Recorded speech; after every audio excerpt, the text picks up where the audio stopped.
Administrando Justicia, el programa de la rama judicial.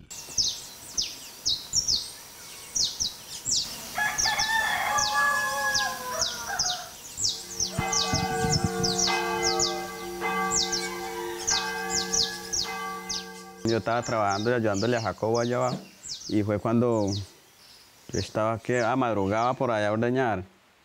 Yo le ordeñaba 2 vacas y iba pasando por una maicera cuando hicieron una descarga de plomo ahí en el cruce. Y una vez me zampé para la casa y ahí yo no me volví a salir porque ¿qué? Eso estaba ya rodeado por donde usted agachaba la cabeza, veía. Los veía a ellos para allá andando. Yo lo que hice fue subirme a ese cambuche arriba y ahí lo pasé todo el día en ese zarzo. Me bajé como a las 3, cuando escuché los disparos que me mataban la gente, como a las 3 de la tarde. Me bajé, ya echaba a ver como después de las 5:30 echaba ya a ver gente de civil, conocidos.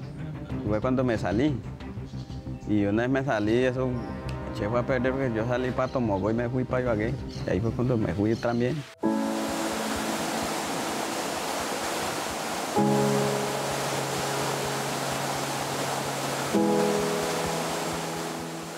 Acá nos sacaron el 21 de abril, 2001, ¿no? No, pues aquí nos llegaron y aquí a tumbarnos las puertas y todo. Yo no estaba acá porque yo estaba allá donde mi mamá. Anoche nos hemos quedado allá porque estaba solo acá.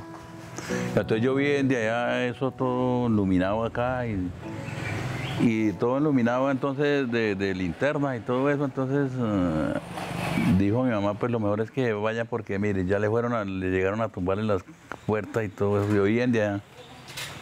Entonces yo me fui. Sí, aquí se posesionaron y todo el día y se comieron lo que había, se tomaron lo que había y recogieron la gente y la llevaron para abajo y para mataron unos 3. Sí, así güey. Pero pues, los que quedaron acá o los que quedaron por ahí pues dijeron que eran paramilitares. Paramilitares, sí. Yo tenía 28 cabezas de ganado ya en arriendo y todos se los llevaron. El ganado mío lo llevaron diciendo que era que creían que era del burro, que no hay que. Yo lo tenían arriendo allá abajo en la hacienda. Ellos decían que uno era cumple de la guerrilla y la verdad uno no era cumple de esa gente.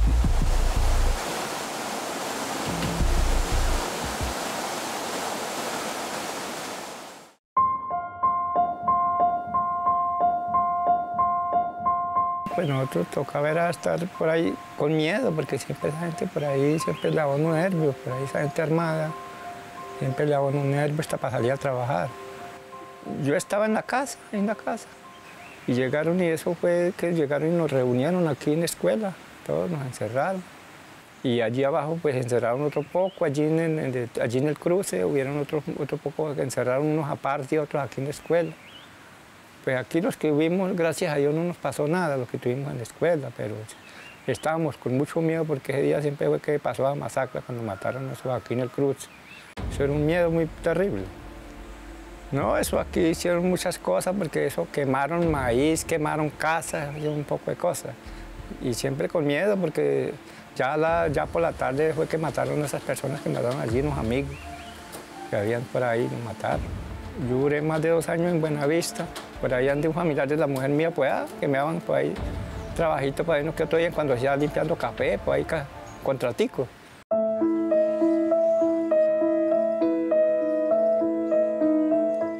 Pero no, mano, eso es muy temeroso. Una cosa es contarlo y otra cosa es vivirlo. Yo en Ibagué duré, me imagínate, me fui en el 2001, yo tuve como unos 6 años en Ibagué. Pues allá, imagínese eso. Donde uno no tiene experiencia en el pueblo es berraco porque mantiene usted asando y comiendo por allá. Yo me fui por ahí, cogí la loma para arriba y salí a Rovira. Yo me fui para Ibagué enseguida, el mismo día. Porque allá tenía la familia, los hijos allá en Ibagué, el mismo día estaban allá haciendo un chequeo médico. Yo tenía la posesión y después, pues, entonces ya con restitución ya me restituyeron y salí con la escritura.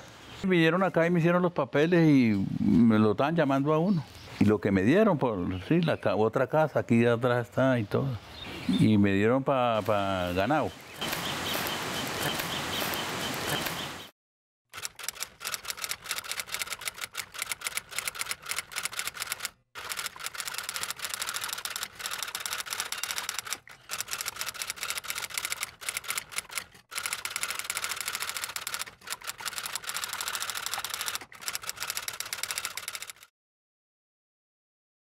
La especialidad de restitución de tierras está integrada por 40 despachos judiciales y 15 magistrados de tribunal. Y facilita como cuál es el trámite y que sean procesos más ágiles y que puedan pues, facilitar como el ejercicio de la función judicial. Desde que la ley fue expedida o promulgada, se han venido efectuando por parte del Consejo Superior de la Judicatura una serie de actividades que permitan la creación e implementación de la justicia especializada en restitución de tierras. Para ello ha hablado en coordinación con jueces, magistrados, empleados y organizaciones no gubernamentales o con la cooperación extranjera como por ejemplo con USAID.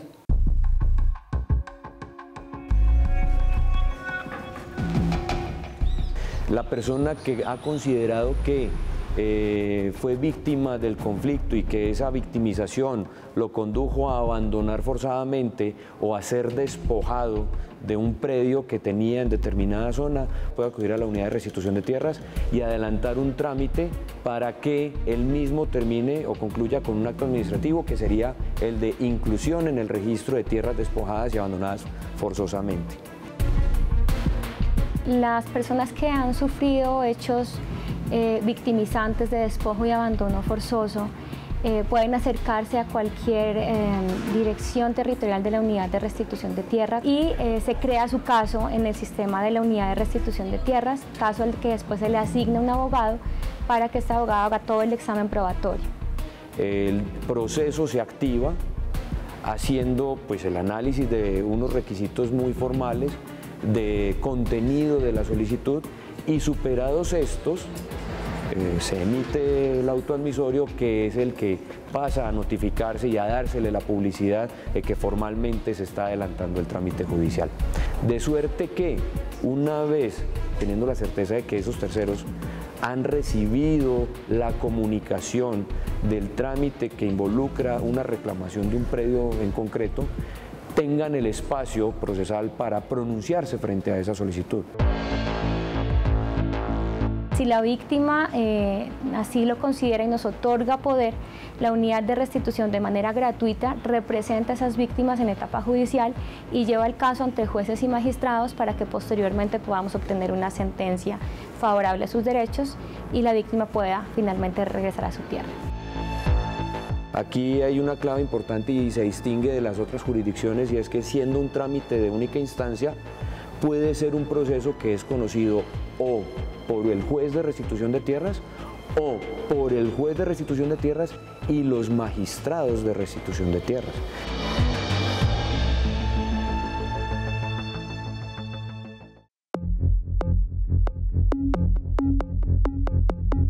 Gracias al desarrollo de la jurisprudencia y a los pronunciamientos y directrices que fijan las providencias de la Corte Constitucional, se ha podido cada vez lograr que la administración y fallos que se profieran en este tipo de situaciones, pues no solamente respeten y velen por el reconocimiento de los derechos de las víctimas, sino también porque se respeten los derechos de terceros involucrados en los procesos.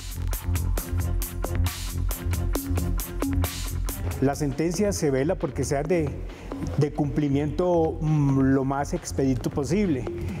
En los casos en que se reconocen derechos a terceros, obviamente no se violentan. Se establecen mecanismos para que la restitución del predio se realice de manera coordinada. En Colombia hay mucha informalidad en las tierras. Entonces estas personas que fueron víctimas de despojo o de desplazamiento estaban asentadas sobre predios baldíos. Esos predios baldíos, su administración corresponde a la Agencia Nacional de Tierras. Entonces, una vez el juez identifica que el predio es un baldío y ordena la adjudicación, se la ordena a la Agencia Nacional de Tierras, quien tendrá que expedir una resolución de adjudicación. Dentro de la restitución también está que no exista la doble reparación, es decir, que si ya se le adjudicó a una persona un predio baldío, pues no se le va a otorgar un subsidio porque habría una doble reparación. Sin embargo, las decisiones de los jueces son variadas y en algunas ocasiones no nos ordenan adjudicar un baldío, sino adjudicar un subsidio. Durante esa colaboración tenemos con USAID que ha permitido, entre otras labores, desarrollar una especie de guías para una capacitación virtual que se encuentra actualmente o que reposa en la biblioteca de la Escuela Judicial y en la página, obviamente, de la Escuela Judicial Rodrigo Lara Bonilla. Además de esas labores, desde el año 2012 se efectuó el diseño del expediente digital. Igualmente se hizo una colaboración o una armonización con la unidad de tierras, lo que permitió establecer el mapa judicial en restitución de tierras para poder atender la demanda de esta especie de justicia. La agencia se ha consolidado como un compañero en el camino de los jueces para este tema de restitución de tierras. ¿En qué sentido? En el sentido de que nosotros somos quienes les entregamos toda la información respecto de toda la titulación minera, de las propuestas de contrato de concesión que existen en el territorio nacional. Existen predios que actualmente, cuando ocurrió el hecho despojador, no tenían ningún tipo de actividad minera, pero a hoy, cuando pues estamos en todo el proceso de restitución del predio a la víctima, pues existe ya un título minero otorgado en la zona o una propuesta de contrato de concesión. Tuve la oportunidad de acudir alguna vez a una audiencia y uno de los testigos, el solicitante, el que estaba pidiendo la restitución del predio, ante una pregunta que le hizo el juez, afirmó que él desarrollaba actividades mineras, pero de barequeo, o sea, actividades a pequeña escala que no requieren mayores requisitos legales, sino que ellos lo pueden adelantar de manera artesanal. Y él nos decía que él tenía en su territorio, en su finquita, que él cogía oro y que cuando llegaron los grupos al margen de la ley, pues se les llevaron todo.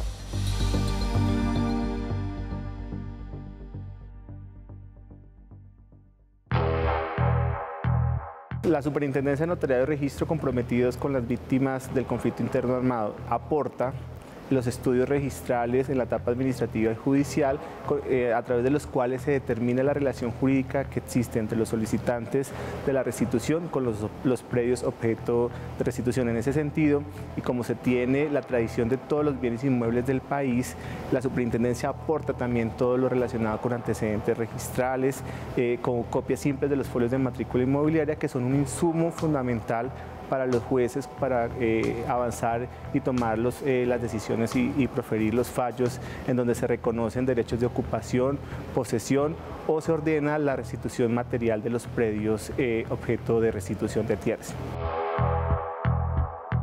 Dentro de los análisis que hace la Superintendencia de Notariado y Registro en los estudios registrales, se pueden determinar cómo jurídicamente se despojaron los predios.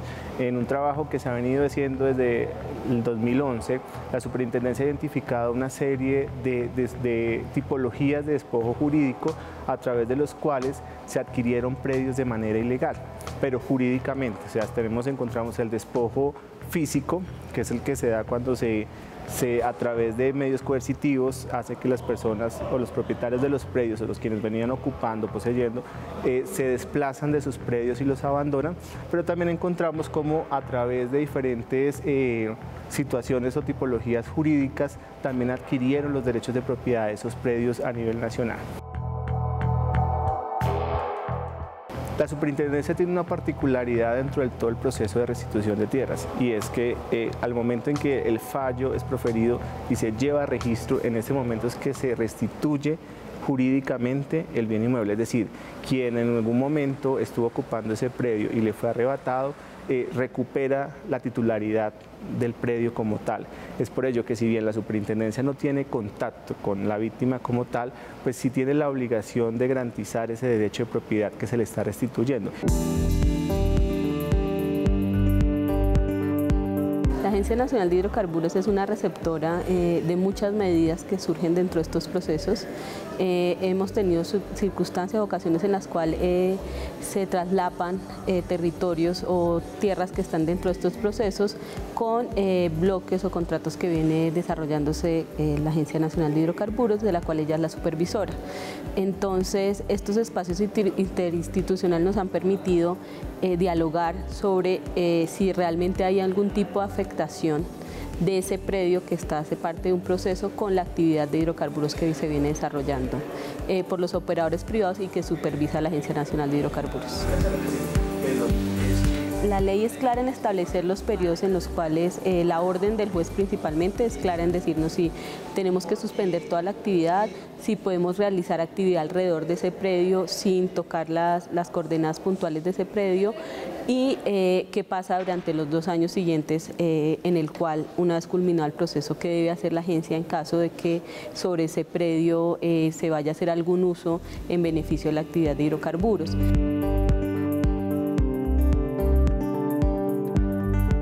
Mencionábamos que el requisito fundamental para que la Administración de Justicia active su labor dentro de este marco de justicia transicional es necesariamente que se agote el trámite ante la Unidad de Restitución de Tierras.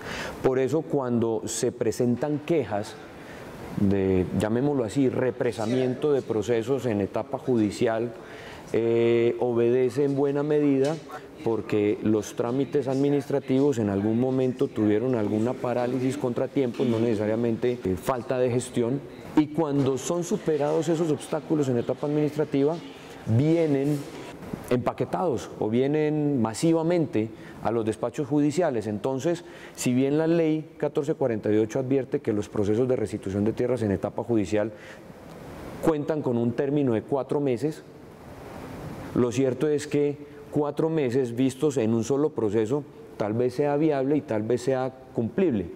Sin embargo, cuando se espera 4 meses en un universo o en una presentación masiva de solicitudes, que no son una, sino 5, son 10, son 15 presentadas un mismo día, a esos 15 hay que hacerles el conteo de términos por igual. Ahí es donde se advierte que se da una, digámoslo así, una congestión judicial porque realmente no se logra satisfacer esa expectativa de los 4 meses frente a esos 15 procesos. El Consejo Superior de la Judicatura ha realizado una gestión y ha liderado una gestión con la especialidad de restitución de tierras en el país, y esta ha sido en varios frentes. La primera es el expediente digital, que es una herramienta muy importante porque se está realizando, el expediente digital está en los juzgados y tribunales.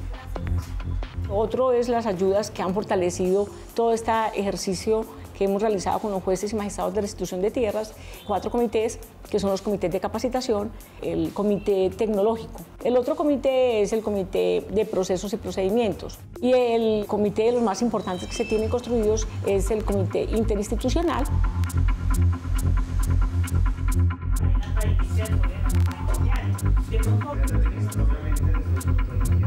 La realización de estos comités interinstitucionales nos ha permitido establecer y confirmar que existen falencias en los canales de comunicación entre las distintas entidades, y a veces, ¿por qué no reconocerlo?, desde los mismos operadores de justicia.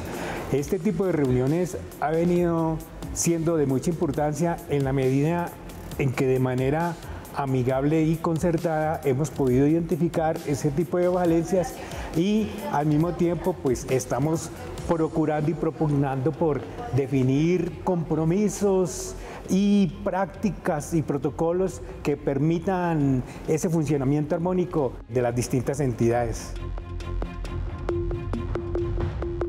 Es un proceso que se adelanta con muchos actores, entre ellos los jueces y magistrados especializados en restitución de tierras, quienes juegan un papel fundamental, porque si bien la unidad de restitución adelanta una primera etapa, los jueces son los que en realidad y magistrados reconocen de fondo el derecho a la restitución de tierras.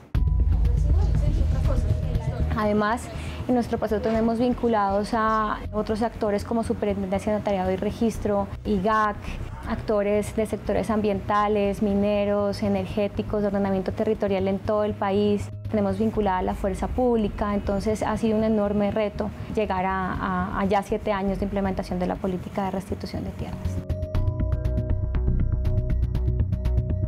Este espacio me parece súper importante para que todos entendamos que cada uno tenemos un rol dentro del mismo estado en el cual estamos, que cada uno busca prevalecer y hacer cumplir ciertas actividades que de acuerdo a la ley o funciones nos han establecido, y que podemos hablar y podemos funcionar como mismo lo decimos en estos espacios interinstitucionalmente, que no hay actividades que una entidad tenga que vaya en contravía con las que otra entidad tenga, y los jueces de restitución de tierras y puntualmente con la Agencia Nacional de Hidrocarburos podemos trabajar de la mano. Efectivamente es muy satisfactorio ver una persona que se hace propietaria de un predio del cual trabajó, cultivó, explotó y de pronto lo expulsaron por el conflicto, y poder retornar a su predio y ya con un título y poderle decir a todo el mundo esto es mío, para nosotros es muy satisfactorio. Adicionalmente también es parte del ordenamiento social de la propiedad. Esa es nuestra mayor satisfacción en materia de restitución de tierras. Nuestros equipos en territorio trabajan incansablemente para ese momento. Nosotros estamos acompañados para las entregas con Ministerio Público, con los jueces.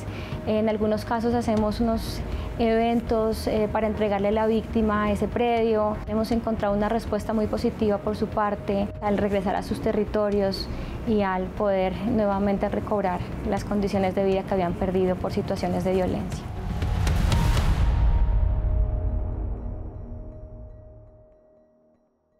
La rama judicial se convierte en un protagonista en este escenario porque, por supuesto, es quien en el marco de la 1448, de alguna manera, y perdónenme la ilustración, debe tomar la batuta para lograr articular con todas las instituciones el acompañamiento a la población civil.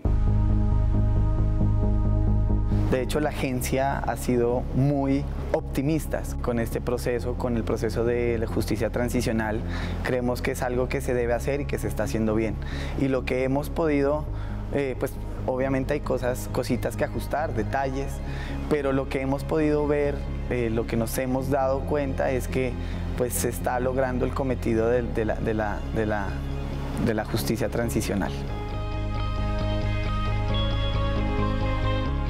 Estoy convencido de que la rama judicial viene dando una respuesta cada vez más satisfactoria a esta reclamación en este frente, y debo de aclarar que no solo velando por los derechos de las víctimas, sino velando por los derechos de los distintos involucrados en este tipo de litigios. Nosotros, de las decisiones que deben tomar los magistrados y jueces, hay más de 5.000 sentencias a la fecha, lo que ha reconocido el derecho cerca de 20.000 víctimas que han hecho reclamaciones. Ha habido pues lo que llaman rutas individuales, reclamaciones pues, individuales y las colectivas, que son de los grupos étnicos. Se ha hecho como ese proceso y ha sido posible restituir la tierra a todos esos usuarios que han solicitado en los diferentes procesos en todo el territorio nacional.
Administrando Justicia, el programa de la rama judicial.